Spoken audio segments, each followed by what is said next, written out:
And speaking of Trey Lyles, we are back at it with some Trey Lyles news. What is going on, everybody? Sacktown Pete back at it again. Happy to say that Trey Lyles and the Sacramento Kings have agreed to a new 2-year deal that is worth $16 million.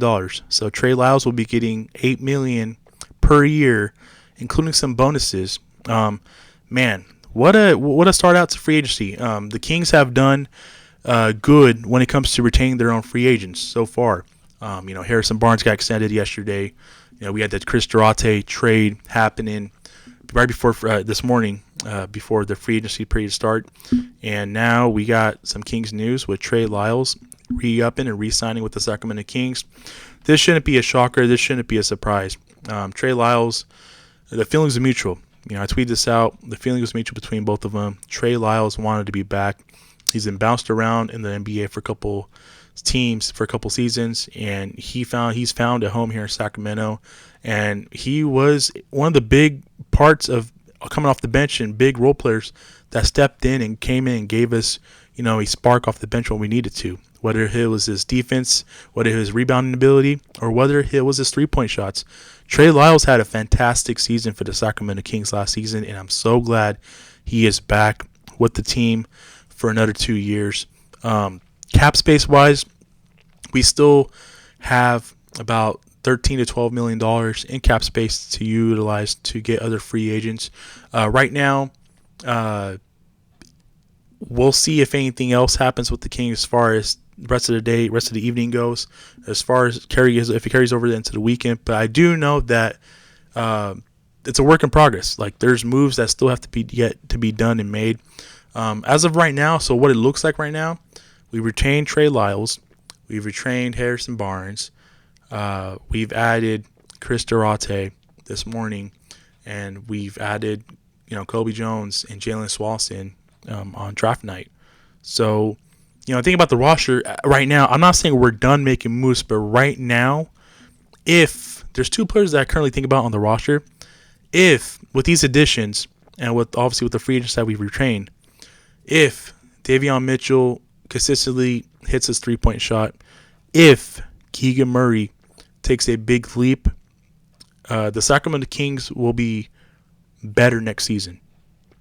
I'm not saying, hear me out though, I'm not saying we're done making moves, because we're not done making moves. This is just my thoughts overall so far today as I'm thinking about the Sacramento Kings and as I'm looking at the roster. Draft night, you added Kobe Jones and you added Jalen Swanson. You extended Harrison Barnes yesterday. You traded for Chris Duarte this morning. You have re-signed Trey Lyles just now. And what I'm just thinking about is, if Davion Mitchell can consistently hit his 3-point shot, and if Keegan Murray can take a big leap next season in year 2, the Sacramento Kings are much better.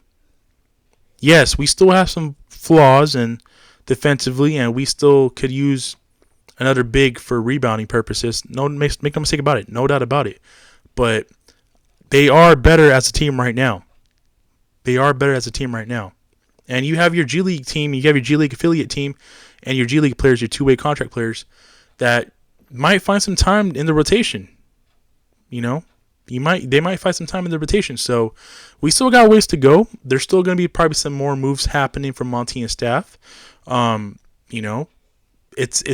is how the free agency period, is, whether it's free agent signings or whether it's signing trades or whether it's trading current players that you have under contracts. There's still definitely some things that need to be addressed, and I think for the most part they should be and they will be addressed.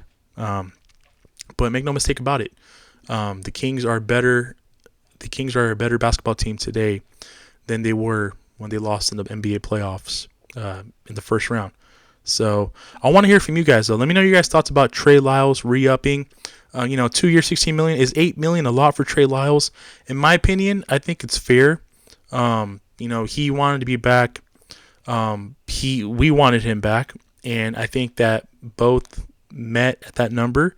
And it's a 2-year deal, so it's not like we gave him a long-term deal and overpaid him. $16 million. Say what you want, think of what you want. I think it's a fair deal. I think Trey deserves it. He showcased what he can be moving forward to the franchise and the Kings and his teammates, and I think he's worth it. I think moving forward, he's going to showcase that, and I think that he's going to be a very valuable rotational player for the Sacramento Kings upcoming season. So with that being said, if anything else breaks, I'll have it here for you guys. If there's a trade, I will definitely keep you guys updated. That's going to do it for today's video. Boy, there has been some big time moves. Fred VanVleet getting paid big time from the Houston Rockets. Jeremy Grant, $160 million over 5 years for the Portland Trailblazers. Not sure how to feel about that. He's at best maybe a mid-tier player. I mean, no knock on him, but hey, he got the bag. Even VanVleet. What are the Houston Rockets doing? Not sure what they're doing. I mean, you have Jalen Green. Jalen Green's an upcoming superstar. So, not sure what's happening there. And, it's just overall some of the moves that these teams have made. Kuzma went back to the Washington Wizards on a new deal, and he's going to be an option one there. More I think about it, paying Kuzma $25-30 million to be your fourth best player here in Sacramento, it just probably wasn't a recipe for success. And I think that Kuzma did not want that. I think he wanted to have a bigger role, and he wanted to be an option one, and he's got that now in Washington with the Wizards. Chris Middleton has re-signed with the Milwaukee Bucks. Not a shocker or surprise there. Chris Middleton is a very good basketball player, and he wanted a long-term deal, and he got that there with the Milwaukee Bucks. So there's still some key notable free agents out there and some players that might be available in trades. OG Anunoby is a name I'm hearing. Pascal Siakam is a name I'm hearing. Continue to hear. Look at the backup centers in the market. Zubac is a name that's, gaining traction in the trade market. Plumlee is still out there. Brook Lopez is still out there. So for the Sacramento Kings, Montrezl Harrell is still out there. Dwight Howard's still out there. So we shall see. This is just day one. It's going to carry over. So this is not the end of the Sacramento Kings making trades or making moves or signing free agents. We shall see what they do. Obviously, they still have to address, knowing that they re-signed Trey Lyles, they still have work to do, and I'm pretty sure that they will address some definitely needs that they need to be addressed. So looking forward to it. I'll keep you guys updated. That's going to do it for me for today's video. I really do appreciate you guys tuning in. Take care. God bless. Keep pushing forward. I will see you guys in the next video. Peace.